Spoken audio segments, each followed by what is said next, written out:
Hello বন্ধুরা, আজ আমি আপনাদের জন্য নিয়ে এসেছি Korean superhit zombie movie train to বুসানের গল্প। এই মুভিতে এমন সব সিন আছে যেগুলো দেখলে শক্ত মানুষটার চোখেও পানি চলে আসবে। একটা যাত্রীবাহী ট্রেন কিভাবে জম্বিদের কবলে পড়ে আর পুরো ট্রেনের যাত্রীরা কিভাবে একে একে জম্বিতে পরিণত হয়, আজ সেটাই দেখব। সবাই বাঁচার জন্য প্রাণপণ চেষ্টা করে, কিন্তু শেষ পর্যন্ত শুধু দুজন মানুষ বেঁচে থাকে। আচ্ছা, সেই দুজন কে? চলুন গল্প শুরু করি। মুভির শুরু হয় একটা হাইওয়ের দৃশ্য দিয়ে। একটা মিনি ট্রাক থামিয়ে কিছু ডিসইনফেকশন টিম চারদিক থেকে স্প্রে করছে। ড্রাইভার অবাক হয়ে জিজ্ঞেস করলে তারা জানায় পাশের একটি কোম্পানি থেকে বিষাক্ত গ্যাস বাতাসে ছড়িয়ে পড়েছে। ড্রাইভার গাড়ি নিয়ে চলে যায়, কিন্তু তার মনে সন্দেহ থেকেই যায়, কারণ প্রতিটা গাড়ি জীবাণুমুক্ত করা হচ্ছে, মানে ব্যাপারটা নিশ্চয়ই খুব বড়। হঠাৎ করেই ড্রাইভারের ফোনে একটা কল আসে। ফোনের দিকে তাকানোর সঙ্গে সঙ্গেই ধপাস করে গাড়ির নিচে কিছু একটা পড়ে যায়। ড্রাইভার নেমে দেখে একটা হরিণ গাড়ির নিচে চাপা পড়েছে। ভয় পেয়ে সে সেখান থেকে দ্রুত চলে যায়। কিন্তু এখানেই গল্পের ভয়ঙ্কর অংশ শুরু। হরিণটা আসলে মরেনি। কিছুক্ষণ পর অদ্ভুতভাবে সেটা উঠে দাঁড়ায় আর তার চোখ পুরোপুরি সাদা হয়ে যায়। এবার দৃশ্য বদলায়। আমরা চলে আসি একটা বড় কোম্পানিতে। এই কোম্পানির মালিকের নাম মিনহো। কিছুদিন আগেই তার ডিভোর্স হয়েছে। সে তার মা আর ছোট মেয়ে জিউকে নিয়ে থাকে। আজ জিউর জন্মদিন। মিনহো মেয়ের জন্য একটা বার্থডে গিফট নিয়ে আসে, কিন্তু জিউ খুশি হয় না। সে শুধু একটাই কথা বলে, আমি আমার আম্মুর সাথে দেখা করতে চাই। মিনহো অনেক বোঝায়, কিন্তু জিও একদম নাছোড়বান্দা। শেষ পর্যন্ত নিজের ইচ্ছে না থাকলেও মিনহো রাজি হয়ে যায়। পরের দিন সকালে মিনহো তার মেয়েকে নিয়ে রেল স্টেশনে যায়। তারা ট্রেনে উঠে বসে। ঠিক তখনই একটা মেয়ে দৌড়ে এসে ট্রেনে উঠে পড়ে। কারো চোখেই সে ঠিকমতো পড়ে না। ট্রেন ছেড়ে দেয়। মেয়েটার পুরো শরীর রক্তে ভেজা, পায়ে গভীর কামড়ের দাগ। এদিকে মিনহো ঘুমিয়ে পড়ে। এই সুযোগে জিও বাবাকে না জানিয়ে ওয়াশরুমে চলে যায়। ঠিক তখনই ওই মেয়েটা পুরোপুরি জম্বিতে পরিণত হয়। সে পিছন থেকে ট্রেন ক্রুকে আক্রমণ করে। এক মুহূর্তেই ট্রেন ক্রু জম্বিতে পরিণত হয়। এই বগিতে ছিল অনেক স্কুল স্টুডেন্ট। জম্বিরা একে একে সবাইকে কামড়াতে থাকে। যাকে কামড়াচ্ছে সেও সঙ্গে সঙ্গে জম্বি হয়ে যাচ্ছে। ট্রেনের ভেতরে শুরু হয় হুইচই, চিৎকার, দৌড়াদৌড়ি, ভয়। এই শব্দে মিনহোর ঘুম ভাঙে। সে উঠে দেখে তার মেয়ে পাশে নেই। ভয় পেয়ে সে জিওকে খুঁজতে বের হয়। সামনের বগিতে গিয়ে দেখে পুরো বগি জম্বিতে ভর্তি। ঠিক তখনই ওয়াশরুম থেকে জিও বের হয়ে আসে। মিনহো দ্রুত মেয়েকে কোলে তুলে সামনের বগির দিকে ছুটে যায়। কোনো মতে তারা নিরাপদ একটা বগিতে পৌঁছে যায়।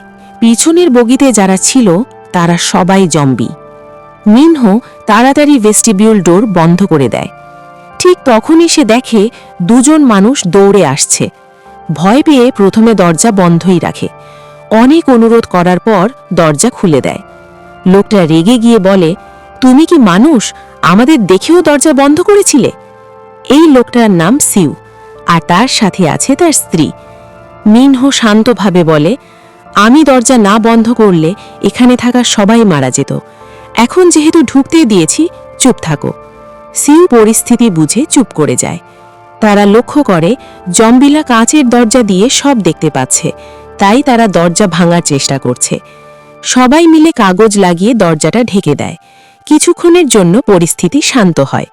ঠিক তখনই লোকো পাইলট ঘোষণা করে, আমরা পরের স্টেশনে থামব, সেখানে আর্মিরা অপেক্ষা করছে, আপনারা নিরাপদে থাকবেন। এই কথা শুনে যাত্রীরা স্বস্তির নিঃশ্বাস ফেলে, কিন্তু আসল বিপদ তখনও বাকি। কিন্তু ট্রেনের জানালা দিয়ে দেখা যায় বাইরে মানুষ দৌড়াচ্ছে, জম্বিরা আক্রমণ করছে।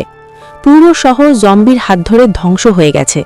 কেবল চলমান ট্রেনটুকুই কিছুটা নিরাপদ। কিছুক্ষণ পর ট্রেন রেল স্টেশনে পৌঁছায়। স্টেশন নিস্তব্ধ, সেখানে একটুও মানুষ নেই। আর্মিটি দূরের কথা, নীরবতা সবখানে। সিউ তার স্ত্রীকে নিয়ে স্টেশনের এক পাশ দিয়ে যায়। সেখানেই তারা দেখতে পায় শত শত আর্মি জম্বি হয়ে তাদের দিকে আক্রমণ করছে। তারা সবাই পালানোর চেষ্টা করে, কিন্তু শুধু সিউ এবং তার স্ত্রী সেখান থেকে বেঁচে যায়। অন্যদিকে স্টেশনের ভিতরে মিনহো তার মেয়েকে একপাশে রাখে, সে অন্য পাশে ফোনে কথা বলছিল। ঠিক তখন একটি জম্বি জিউর উপর আক্রমণ করে। সিউ সঙ্গে এসে জিউকে বাঁচায়। পিছন দিক থেকে হঠাৎ আওয়াজ শুনে মিনহো তাকায়, সেখানে শত শত জম্বি ভিড় করছে। মিনহো পালানোর চেষ্টা করে, কিন্তু জম্বি আক্রমণ করে। কোনো মতে সে বেঁচে যায়।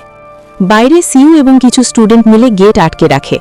মিনহো গেটের ভিতরে ঢুকে যায়, কিন্তু তার পিছনের জম্বি কারণে পুরোপুরি গেট আটকানো যায় না। জম্বিরা ঠেলছে একদিকে আর তারা ধরে রাখছে অন্য পাশে। এই পরিস্থিতি দেখে সিউর স্ত্রী জিউকে ট্রেনের দিকে নিয়ে যায়। যত তাড়াতাড়ি ট্রেনে উঠতে গেল, স্টেশনের উপর থেকে কিছু জম্বি ঝাঁপিয়ে পড়ে। উপর থেকে আঘাতের কারণে জম্বি আর উঠে দাঁড়াতে পারে না, তাদের হাত পা ভেঙে যায়। সিউর স্ত্রী জিউকে সঙ্গে নিয়ে একটি বগিতে উঠে পড়ে। তাদের সাথে ছিল একটি মহিলা আর একটি লোক। ট্রেন তখন ছেড়ে দেয়। কাছের গেট ভেঙে যাওয়ায় সিউ, মিনহো এবং বাকি স্টুডেন্টরা দ্রুত পালাতে চেষ্টা করে। ট্রেনের সামনে আসতেই দুইজন স্টুডেন্ট জম্বির হাতে নিহত হয়। একজন স্টুডেন্ট, হিউন, সেখানে লুটিয়ে পড়ে। সে পুরোপুরি জম্বিতে পরিণত হয়, আর উঠতে পারে না। মিনহো তাকে তাড়াতাড়ি তুলছে এবং ট্রেনের দিকে ছুটছে। মিনহো আর হিউন ট্রেনে উঠতে সক্ষম হয়, কিন্তু সিউ পেছনে পড়ে যায়। সিউ সামনে দেখে দুই পাশে জম্বি ভর্তি। সে কয়েকটা জম্বির সাথে লড়াই করে এবং ট্রেনে উঠতে সক্ষম হয়। এই বগিতে শুধুমাত্র 3 জন, মিনহো, হিউন, সিউ বেঁচে আছে। জিউ এবং সিউর স্ত্রী যেই বগিতে উঠেছে সেখানে অনেক জম্বি। তারা রুমে লুকিয়ে পড়ে। অন্য বগিতে দেখা যায় হানা ফোনে কথা বলছে এবং কান্না করছে। হানা হল হিউনের গার্লফ্রেন্ড। সে হিউনের সাথে কথা বলছে এবং কষ্টে ভেঙে পড়েছে। সিউ তার স্ত্রীকে ফোন দেয়। জিউ ফোন ধরেছে এবং জানায়, আমরা 2 নাম্বার বগিতে আছি আর তোমরা 5 নাম্বার বগিতে। মিনহো বলে, আমি চাই 2 নাম্বার বগিতে সবাই একসাথে হোক। সিউ বলে, তুমি একা পারবে না, আমরা যাব। তাদের 3 জনই প্রস্তুত জম্বিদের সাথে লড়াই করার জন্য। তারা প্রথম বগিতে ঢুকেই জম্বিদের উপর তুমুল আক্রমণ শুরু করে।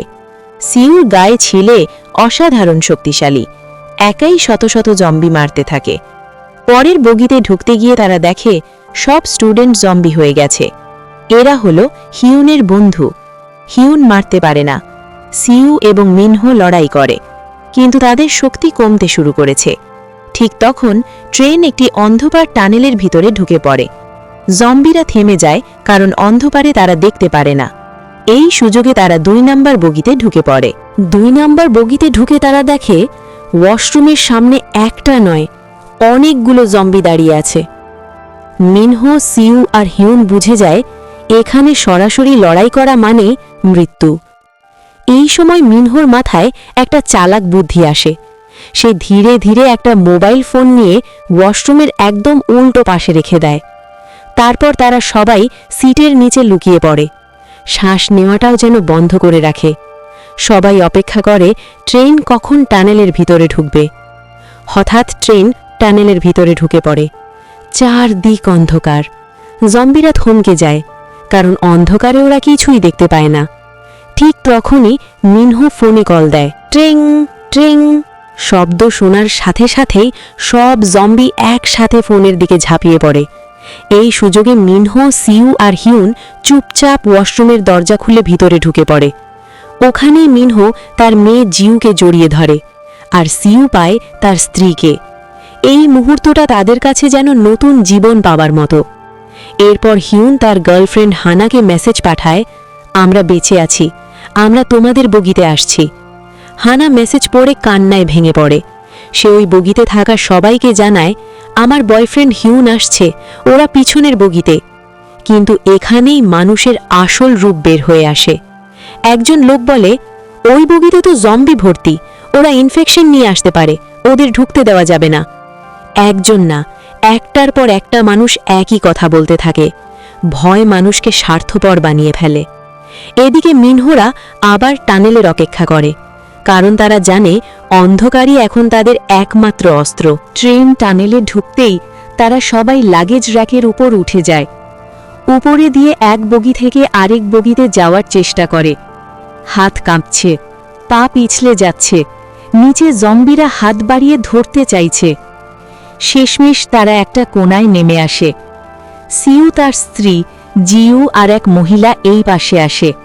একজন লোক নামতে গিয়ে হুঁচট খেয়ে পড়ে যায়। লোকটার পাশেই ছিল মিনহো। ঠিক তখনই সিউ চিৎকার করে ইশারা দেয়, জম্বিরা আসছে, তাড়াতাড়ি এই পাশে আসো। মিনহো আর ওই লোকটা দৌড়ে আসে, কিন্তু জম্বিরা খুব কাছে থাকায় দরজা পুরোপুরি বন্ধ করা যায় না। এক পাশে জম্বিরা দরজা ঠেলছে, আর অন্য পাশে মিনহো আর সিউ সব শক্তি দিয়ে দরজা ধরে রাখছে। ঘাম ঝরছে, হাত কাঁপছে, শ্বাস নিতে কষ্ট হচ্ছে। সিউ হিউনের দিকে তাকিয়ে বলে, তুমি যাও, ওদের দরজাটা খোলো, হানাকে ডেকে আনো। হিউন দৌড়ে যায়, কিন্তু ওই বগিতে থাকা কিছু মানুষ হানার মুখ চেপে ধরে রাখে, কারণ তারা চায় না ওরা কেউ এই বগিতে আসুক। এদিকে দরজা আর ধরে রাখা যাচ্ছে না। সিউ বুঝে যায় এইটাই তার শেষ সময়। সে মিনহোকে বলে, আমার স্ত্রীকে নিয়ে যাও, ওকে দেখে রেখো, দরজাটা এখনই ভেঙে যাবে। মিনহো আর কিছু না বলে সিউর স্ত্রীকে নিয়ে সরে যায়। ঠিক তখনই দরজাটা ভেঙে যায়। সিউ একা দাঁড়িয়ে জম্বিদের ঠেকিয়ে রাখে। একটার পর একটা জম্বি তার উপর ঝাঁপিয়ে পড়ে। শেষ পর্যন্ত একটা জম্বি তাকে কামড় দেয়। সিউ ধীরে ধীরে বুঝে যায় সে আর বাঁচবে না। সে জম্বি হয়ে যায়, কিন্তু শেষ মুহূর্ত পর্যন্ত সে বাকিদের বাঁচায়। অন্য পাশে মিনহো আর হিয়ন শেষ শক্তি দিয়ে দরজা খুলে ফেলে। সবাই কোনো মতে ভিতরে ঢুকে পড়ে, কিন্তু এক মহিলা ঢুকতে পারে না। তার চোখের সামনেই জম্বিরা তাকে মেরে ফেলে। মিনহো হেগে গিয়ে ওই লোকটার কলার ধরে বলে, তোমার জন্য দুটো জীবন চলে গেছে। লোকটা উল্টো বলে, ওর গায়ে রক্ত ছিল, ও ইনফেকশন হতে পারে, ওকে বের করতেই হতো। ভয়ের কাছে মানবিকতা হেরে যায়। সবাই মিলে সিদ্ধান্ত নেয় মিনহো, জিউ, হিয়ন, হানা, সিউর স্ত্রী আর ওই লোকটাকে পাশের খালি বগিতে পাঠিয়ে দেয়। ওরা দরজা আটকে বসে থাকে, কিন্তু পাশের বগিতে একজন মহিলা তার বোনকে জম্বিদের মাঝে দেখে ভুল করে দরজা খুলে দেয়। মুহূর্তের মধ্যে সব মানুষ মারা যায়। এখন পুরো ট্রেনে বেঁচে থাকে মাত্র 6 জন। ঠিক তখন লোকো পাইলট ঘোষণা করে, আমরা পরের স্টেশনে পৌঁছেছি, সামনে ট্র্যাক ব্লক, আমি অন্য ট্রেন খুঁজতে যাচ্ছি, আপনারা চাইলে নামতে পারেন। এই বলে লোকো পাইলট ট্রেন থেকে নেমে যায়। তখন মিনহো তার মেয়ে এবং বাকি সবাই ট্রেন থেকে নেমে যায়। ঠিক সেই মুহূর্তে তারা দেখতে পায় একটা ট্রেন খুব উচ্চ গতিতে তাদের দিকে এগিয়ে আসছে। ট্রেনটা অন্য আরেকটা ট্রেনের সাথে মুখোমুখি সংঘর্ষ ঘটিয়ে তাদের গায়ের উপরে এসে পড়ে। মিনহো, তার মেয়ে জিউ, সিউর স্ত্রী আর সেই লোকটি ট্রেনের তলায় চাপা পড়ে যায়। হিউন তার গার্লফ্রেন্ড হানা তাদের কোনো ধরনের আঘাতে আক্রান্ত হয়নি। তারা সেখান থেকে পালানোর চেষ্টা করে। একটি ট্রেনের ভেতরে ঢুকে দেখে দরজাটি লক হয়ে আছে। হিউন অনেক চেষ্টা করে দরজা খোলার জন্য, কিন্তু সে পারছে না। ঠিক তখনই এক ব্যক্তি দৌড়ে আসে আর হানাকে জম্বিদের দিকে ঠেলে দেয়। সাথে সাথে এক জম্বি তাকে কামড় দিয়ে আঘাত করে। এই লোকটাই হলো মিনহো ট্রেনের ভেতরে যাকে মেরেছিল। এটাই সেই ব্যক্তি। সে ওয়াশরুমের ভেতরে লুকিয়ে থাকায় বেঁচে যায়। হানাকে মৃত্যুর মুখে পড়তে দেখে হিউন দৌড়ে যায়। সে জম্বিটাকে ট্রেন থেকে নামিয়ে দরজা আটকে দেয়। জম্বি হানাকে কামড় দেওয়ার কারণে হানা সাথে সাথে জম্বি হয়ে যায় আর হিউনকে কামড় দিয়ে মেরে ফেলে। সেই লোকটি অনেক চেষ্টা করে দরজার কাঁচ ভেঙে ট্রেন থেকে নেমে যায়। এদিকে দেখা যায় মিনহো মারা যায়নি। সবাই অজ্ঞান অবস্থার মধ্যেই জিউ তার বাবাকে ডাকে। মিনহো ধীরে ধীরে ওঠে। সে ট্রেনের তলায় একটি ফাঁক দেখে। মিনহো ধীরে ধীরে সেই ফাঁক দিয়ে বাইরে চলে আসে। এবার বাকি সবাইকে আসার জন্য বলে। ঠিক সেই মুহূর্তে ট্রেনের কাঁচ ভেঙে 2 জন জম্বি তাদের সামনে আসে। ওই লোকটি জিউ এবং সিউর স্ত্রীকে বাঁচানোর জন্য জম্বিদের আটকায়। এই সুযোগে জিউন এবং সিউর স্ত্রী বাইরে চলে আসে। জম্বি দুটো ওই লোকটাকে আঘাত করে, লোকটা মারা যায়। এদিকে দেখা যায় লোকো পাইলট অন্য একটি ট্রেনে বসে আর ট্রেনটি ছেড়ে দেয়। ঠিক তখনই লোকো পাইলট দেখতে পায় ট্রেনের পিছনের একজন দৌড়ে আসছে। লোকটি দৌড়াতে দৌড়াতে হোঁচট খেয়ে পড়ে যায়। লোকো পাইলট এটা দেখে তাকে বাঁচানোর জন্য ট্রেন থেকে নামে আর লোকটিকে উঠাতে চায়, কিন্তু লোকটি উল্টো তাকে ধাক্কা দিয়ে তাকে জম্বিদের কাছে ফেলে দেয়, কারণ জম্বিরা লোকটিকে আক্রমণে ব্যস্ত থাকবে। এই সুযোগে সে ট্রেনে উঠে পড়ে। ঠিক তখন ট্রেনের পিছনে মিনহো এবং সিউর স্ত্রী দৌড়ে আসছে। তাদের পিছনে শত শত জম্বি। তারা 3 জন কোনো মতে ট্রেনের ওপরে দৌড়ে উঠে পড়ে। তারা 3 জন ট্রেনের সামনে পৌঁছয়। সামনে পৌঁছতেই তারা দেখে সেই লোকটিকে যার সাথে মিনহর ঝামেলা হয়েছিল। সেই মানুষটি এখন জম্বি হয়ে গেছে, কারণ সে ইনফেকশন হয়ে জম্বি হয়েছে। এবার জম্বিটা তাদের উপর আক্রমণ করার চেষ্টা করে। মিনহ জম্বিটির সাথে লড়াই করে, কিন্তু এত অল্প জায়গায় সে জম্বির সঙ্গে পূর্ণভাবে লড়তে পারছে না। অনেক লড়াইয়ের পর জম্বিটি মিনহর হাতে কামড় দেয়। শেষ পর্যন্ত মিনহ প্রচুর চেষ্টা করে জম্বিটিকে ট্রেন থেকে ফেলে দেয়। এরপর মিনহ সিউর স্ত্রীকে বলে, আমার মেয়েকে তুমি দেখে রেখো, আমার মেয়েকে আমি তোমার হাতে তুলে দিলাম, কিছুক্ষণ পর আমিও জম্বি হয়ে যাব, তুমি আমার মেয়েকে দেখে রেখো। তারপর সে তার মেয়ের কাছে যায় আর বলে, আজ থেকে এই আন্টি তোমার মা, তুমি ওর সঙ্গে থাকো। জিউ অনেক কান্না করে, তার বাবা তাকে ছেড়ে চলে যাচ্ছে সারা জীবনের জন্য। এরপর মিনহ কান্না করতে করতে ট্রেনের পিছনে যায়। সে তার মেয়ের ছোটবেলার দিনগুলো খুব মিস করতে থাকে। তখনও সে পুরোপুরি জম্বি হয়নি। পুরোপুরি জম্বি হওয়ার আগে সে ট্রেন থেকে লাফ দিয়ে দেয়। মুভিটির শেষ পর্যায়ে যেই কাহিনী দেখলাম, দেখে আমার চোখে পানি চলে এসেছে। তো আপনাদের কাছে কেমন লাগলো কমেন্টে জানাবেন অবশ্যই। তারপর দেখা যায় সিউর স্ত্রী জিউকে নিয়ে নিরাপদ স্থানে নিয়ে চলে যায়। আমাদের মুভিটি এখানেই শেষ হয়। মুভি ভালো লাগলে চ্যানেলটি সাবস্ক্রাইব করে দিন।